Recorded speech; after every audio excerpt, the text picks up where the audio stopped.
Hey everyone, an exam date can be announced anytime, and if you think you can master the BSA overnight, you are setting yourself up for a shock. While everyone is still reading just bare act only, a major recent Bharatiya Sakshi Adhiniyam judgment has completely redefined the discovery evidence and the principle of parity, and also discussed the Panchsheel principles framework. If this lands in your exam means question paper tomorrow, do you know the exact ratio? Watch this video till end because I am breaking down the exact points that will set your answers apart. Hit subscribe right now because missing these judgments analysis video will cost you serious marks. Let's come to the judgment. The judgment is delivered on April 7, 2026, and the name is Gautam Satnami versus State of Chhattisgarh. In this judgment, section 302, this is the judgment of murder. The circumstantial evidence, witness testimony related versus interested witness. इसका difference court ने बताया है कि कौन related होगा, कौन interested होगा. The Supreme court set aside the conviction of the appellate, holding that the prosecution fails to establish a complete and unbroken chain of evidence pointing solely to the guilt of the accused. Everyone knows that in the Panchsheel principles, the chain of circumstantial evidence should be complete, but in this case, it was not complete. However, trial court and the High Court has convicted, but the Supreme Court set aside the conviction. Noted that suspicion, however strong, can't take the place of proof. Supreme Court emphasized the distinction between a related witness and the interested witness. A witness is interested only when they derive some benefit from the result of the litigation, such as having a motive to falsely implicate the accused due to prior enmity. The testimony of interested witness without independent corroboration can't sustain a conviction. इस case में court ने कहा कि देखो, interested witness और related witness दो अलग term है. रिलेटेड होने से कोई भी पर्सन इंटरेस्टेड नहीं हो जाता. इंटरेस्टेड सिर्फ उसी को कहेंगे जिसका कोई बेनिफिट हो, अक्यूज्ड को फॉल्सली इम्प्लीकेट करने में कोई मोटिव हो, अक्यूज्ड को फॉल्सली इम्प्लीकेट करने में. और अगर ऐसा कुछ एस्टेब्लिश होता है कि वो फॉल्सली इम्प्लीकेट करना चाहता है अक्यूज्ड को, तो फिर उसकी testimony without independent cooperation conviction के लिए नहीं यूज़ की जा सकती. दूसरा, criminal jurisprudence principle of parity. When there is a similar or identical evidence against two accused ascribing them a similar role, the court can't convict one and accuse the other. The principle of parity dictate that criminal court must decide like cases alike to avoid discrimination, since the recovery evidence against the acquitted co-accused was nearly identical to to that against the appellant. The appellant was entitled to same benefit of doubt. अब दो accused हैं, दोनों के against जो evidences हैं वो similar हैं, identical evidence हैं. जो एविडेंस ए के अगेंस्ट है वही एविडेंस बी के अगेंस्ट है, और यहाँ पे ए को अक्विट करना और बी को कन्विक्ट करना सही नहीं है. This is the principal of parity which is rule of criminal jurisprudence. Hence, on the principle of parity also, the other co-accused is also entitled for the same benefit of doubt as the other co-accused. Apart from this, Evidence Act 1872 Section 27, recovery of weapons, Supreme Court observed that mere presence of human blood on the seized weapon is insufficient for the conviction if blood group is not determined and no definitive link is made between the weapon and the injuries sustained by the deceased. The recovery was further weakened by the fact that the seizure witness turned hostile and admitted they did not cite the memos at the time of recovery. जो weapon इस case में recover हुआ था उस पर जो blood था वो ये तो एस्टेब्लिश हो गया कि हाँ वो किसी एनिमल का या किसी और चीज़ का नहीं था, but it was a human blood. जो मर्डर वीपन डिस्कवर हुआ उस पर ब्लड ह्यूमन ब्लड था, पर वो डिजीज्ड का ही था, जो पर्सन मरा है उसी का था, ये एस्टेब्लिश नहीं हुआ, क्योंकि इसमें ये चेक ही नहीं किया गया कि क्या उसी का ब्लड था या किसी और का था। तो ब्लड ग्रुप नहीं चेक किया गया और ब्लड भी नहीं चेक किया गया। तो ये एक इनसफिशेंट है कन्विक्शन के लिए।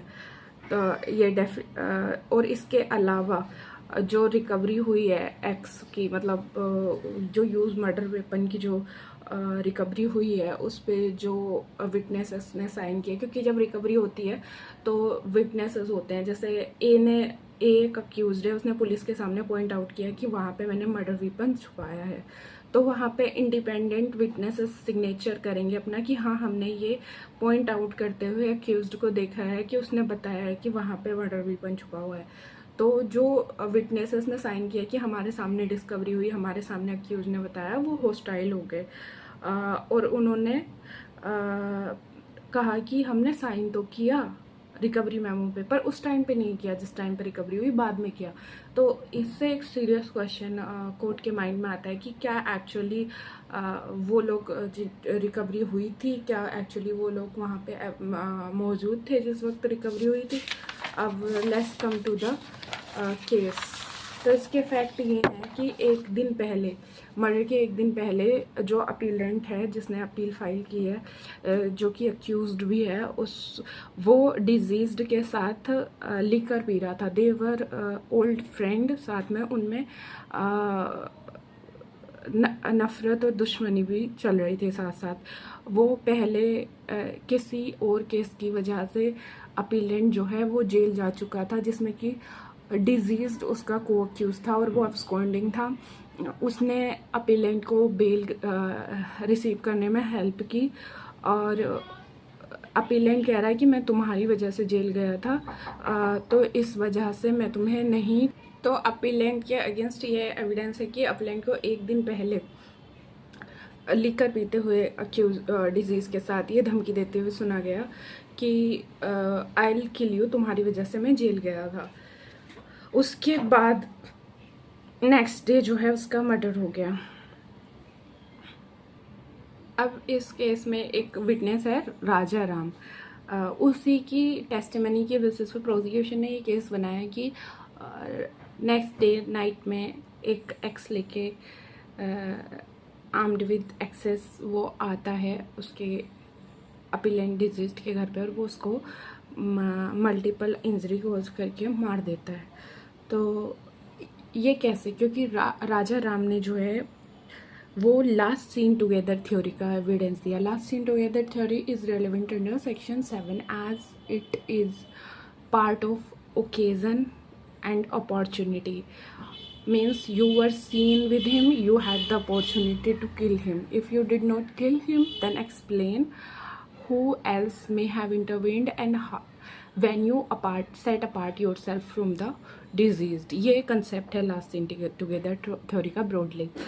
तो उसको जो है उसने राजा राम ने उसकी मर्डर वाली रात को उसके घर के बाहर देखा था डिजीज्ड के। ये राजा राम कह रहा है और ये भी पता चला कि उस नाइट में वहाँ पे स्ट्रीट पे कोई लाइट नहीं थी, नाइट में अंधेरा था। तो राजा राम कह रहा है कि मे बी मैंने बाइक की हेडलाइट से देखा हो या फिर डिजीज्ड के घर की लाइट से देखा हो। तो ये भी पता चलता है कि डिजीज्ड के घर में उस रात को कोई लाइट ही नहीं थी, मतलब उसके घर पे लाइट ही नहीं आ रही थी। तो अब इस वजह से उसकी जो टेस्टिमनी है वो काफ़ी क्वेश्चनेबल हो जाती है। और उसके अलावा भी यहाँ पे इंटरेस्टेड विटनेस का कॉन्सेप्ट भी आता है। क्योंकि जो राजा राम है उसने पहले भी, जो 2 साल पहले केस हुआ था जिस केस में डिजीज्ड अब्सकॉन्डिंग था और अपीलेंट जो है वो जेल गया था, जिसको डिजीज्ड ने बेल दिलवाई थी, उस केस में राजा राम ने पहले भी अपीलेंट के अगेंस्ट टेस्टिमनी दी थी। मतलब दूसरे केस में दूसरी सर्कमस्टांसेस, दूसरे फैक्ट, व्हाट अ कोइंसिडेंस की राजा राम ने पहले भी विटनेस किया था क्राइम और अब भी विटनेस किया क्राइम। तो this is something is there in this case. तो और उसके अलावा जो राजा राम है वो उसकी फैमिली रिलेशन है विद द पीपल जिन्होंने पहले अक्यूज्ड एंड डिजीज्ड पे केस किया था, उन लोगों के साथ राजा राम की फैमिली रिलेशन है। तो ट्रायल कोर्ट ने और हाई कोर्ट ने कहा कि नहीं नहीं, ये कोई इससे कोई वो इंटरेस्टेड विटनेस नहीं हो जाता। तो अब यहाँ पे सुप्रीम कोर्ट ने माना है कि वो इंटरेस्टेड विटनेस एक्चुअली हो जाता है। So to make our self more equipped with the Supreme Court language, let's read the Supreme Court paragraph delivered by the Supreme Court. So related to interested witness and the distinguishment between interested witness and related witness. So here is para 18. A 3-judge bench of this court in state of Rajasthan versus Srimati Kalki and others held related is not equivalent to interested. A witness may be called interested only when he or she derived some benefit from the result of litigation in the decree, in civil cases or in seeing the accused person punished. तो interested witness, जो related witness है वो automatically interested नहीं हो जाता। Interested होने के लिए उसको उस लिटिगेशन के रिजल्ट से कुछ बेनिफिट मिलना ज़रूरी है, या फिर वो अक्यूज्ड पर्सन को पनिश होते देखने में उसको कोई फ़ायदा हो। So the Supreme Court has elucidated the difference between interested and related witnesses in the plethora of cases, stating that a witness may be called interested only when he or she derives some benefit from the result of litigation, which in the context of criminal cases would mean that the witness has a direct or indirect interest in seeing the accused punished. मतलब या तो उसका कोई direct interest होना चाहिए accused को ये देखने में कि वो पनिश हो रहा है, या फिर कोई इनडायरेक्ट इंटरेस्ट होना चाहिए उसको अक्यूज्ड को पनिश होते देखने में। तो यहाँ पे तो एक इनडायरेक्ट इंटरेस्ट है ही उसको अक्यूज्ड को पनिश होते देखने में, क्योंकि उसका फैमिली रिलेशन है पुराने वाले लोगों से जिन्होंने अपीलेंट पे पहले केस किया था related to some other circumstances. वो एक और उसके अलावा उसने पहले भी उसके खिलाफ टेस्टिमनी दी थी। तो यही सुप्रीम कोर्ट ने नीचे कहा है, therefore a related witness is not necessarily an interested witness and an interested witness need not be related one. अगर जो इंटरेस्टेड विटनेस है अगर वो रिलेटेड भी नहीं है, मतलब कि उसकी कोई फैमिली रिलेशन भी नहीं है किसी उस पर्सन से जो पर्सन मरा है, या फिर उस पर्सन से जो पर्सन उसको पनिश होते देखना चाहता है, लेकिन वो अगर इंटरेस्टेड है तो काफ़ी है। और रिलेटेड होने के लिए रिलेटेड जो है उसको बाय डिफ़ॉल्ट हम इंटरेस्टेड नहीं मान लेंगे, और अगर इंटरेस्टेड है तो just because he is not related तो उसको हम इंटरेस्टेड की कैटेगरी से नहीं हटा देंगे। Based on the evidence on record it is plausible that a witness such as Raja Ram had a requisite direct or indirect interest in seeing the appellant punished. His examination in chief and cross examination disclose circumstances suggesting that he himself or at least his group or persons closely associated with him harbored long-standing hostility towards the appellant. Therefore, the finding of the trial court that it was not established that the witness had any animosity with the accused, or the High Court that there is no reason to disbelieve his disbelieve his statement is not sound. तो मतलब ये trial court का और high court का कहना कि ये interested witness नहीं है, ये एक साउंड रीजनिंग नहीं है, एक सही रीजनिंग नहीं है। The possibility of Raja Ram being an interested witness can't be ruled out and his testimony, at least without independent corroboration, can't sustain the conviction. Besides, we must point out that the witness's own conduct also discount the police on very day of incident. Despite this, his statement under section 161 of CRPC was recovered only on 14/2/2011, a month after the occurrence. तो और उसके अलावा जो ये राजा राम है वो police से next day ही मिला था जिस दिन ऑफेंस कमिट हुआ था। तो ऑब्वियसली वो पुलिस को बता देना चाहिए था और अगले दिन ही उसको अपना as a practically you will think कि नेक्स्ट डे ही उसे अपना 161 CRPC which correspond to section 180 BNSS में अपना स्टेटमेंट रिकॉर्ड करा देना चाहिए था, लेकिन उसने स्टेटमेंट रिकॉर्ड कराया after a month of occurrences. So this creates a serious doubt.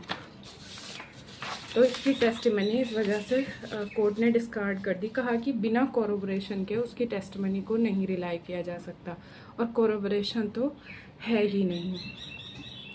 इसके अलावा बोथ अक्यूज्ड, अब यहाँ पे जॉइंट डिस्कवरी हुई है।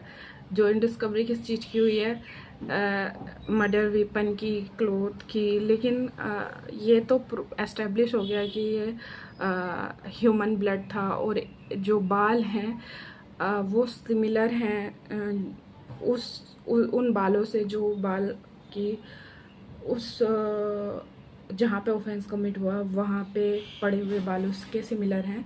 लेकिन ये ब्लड डिजीज़ का ही था मर्डर वेपन पे, ये एस्टेब्लिश नहीं कराया गया इस केस में। तो इस वजह से ये एक लिंक नहीं है, प्रॉपर लिंक नहीं एस्टेब्लिश करता between the accused and the diseased, जिससे कि ये लगे कि उसी ने उसको मर्डर किया। इसके अलावा भी मैं आपको बता चुकी हूँ कि जो विटनेसेस हैं उसके डिस्कवरी स्टेटमेंट के, वो भी हॉस्टाइल हो चुके हैं इस केस में। तो when there is a similar, और इसके अलावा पैरिटी पे सुप्रीम कोर्ट ने ये पैराग्राफ दिया है। Will read parity later on, let's first complete the discovery part. So here it is a evidence that the witnesses have either turned hostile or not corroborated the case of prosecution on any material particulars in relation to the recoveries beyond just admitting their signature, given that both the accused continuously remained in judicial custody throughout the trial. The said hostility or non-corroboration can also not be attributed to any influence or tampering on their part. The recovery circumstances therefore remained legally टीनियस। तो अब ये जो हैं वो hostile हो गए हैं recovery witness, और ये भी नहीं कहा जा सकता कि रिकवरी विटनेसेस के हॉस्टाइल होने के पीछे अक्यूज लोगों का हाथ है, क्योंकि वो पूरे टाइम जेल में थे। तो इस केस में बेसिकली सुप्रीम कोर्ट ने अक्विट ही कर दिया, क्योंकि चेन ऑफ सर्कमस्टेंशियल एविडेंस जो है पंचशील की वो कंप्लीट नहीं हो रही। और I would be dealing the chain of circumstantial evidence Panchsheel rule in another video, because the video is already very long, has become very long. I hope you understand the judgment. Do let me know in the comment section below. Did you like the video? Did you understood the concept, and what concept, on what topic you want the next video? Thank you so much.